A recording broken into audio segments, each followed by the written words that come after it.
டியரோட 6 மணிக்கான கெஸ்ஸிங் பார்க்கலாம். 4ஆம் தேதிக்கான ரிசல்ட்டு 60834 ரிசல்ட்டு.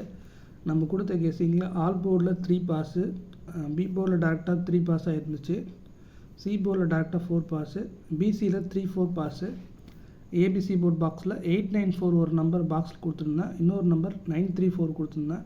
ஸோ ரெண்டுலேயுமே பார்த்திங்கன்னா இதில் 2 நம்பர் ஏசி பாஸ் ஆச்சு, இதில் பிசி பாஸ் ஆச்சு. பட் ஆனால் நம்ம கெஸ்ஸிங் படி ஏசி வந்து நம்ம 3 டிஜிட்டை பொறுத்த வரைக்கும் உங்களுக்கு வின்னிங் வராது, சி போர்டு மட்டும் தான் உங்களுக்கு வின்னிங் வரும். பட் இன்னொரு நம்பர் பார்த்தீங்கன்னா 3-4, அதாவது பிசி டேரெக்டாக பாஸ் ஆச்சு. உங்களுக்கு பிசி 2 டைம், அதாவது டபுள் டிஜிட்லையும் பிசி மேட்ச் ஆகிருக்கு, நமக்கு 3 டிஜிட்லையும் பிசி மேட்ச் ஆகிருக்கு.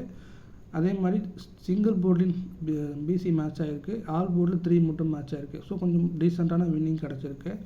ஸோ 8ஆம் தேதிக்கான டியரோட 6 மணிக்கான கெஸ்ஸிங் பார்த்தாலாம். அடுத்தது ஆல் போர்டில் நமக்கு 9 அதுக்கப்புறம் 4 கிடச்சிருக்கு, ஏ போர்டில் 9 அதுக்கப்புறம் 7 கிடச்சிருக்கு, பி போர்டில் 3 அதுக்கப்புறம் 7 கிடச்சிருக்கு, சி போர்டில் 3 அதுக்கப்புறம் 9 கிடச்சிருக்கு.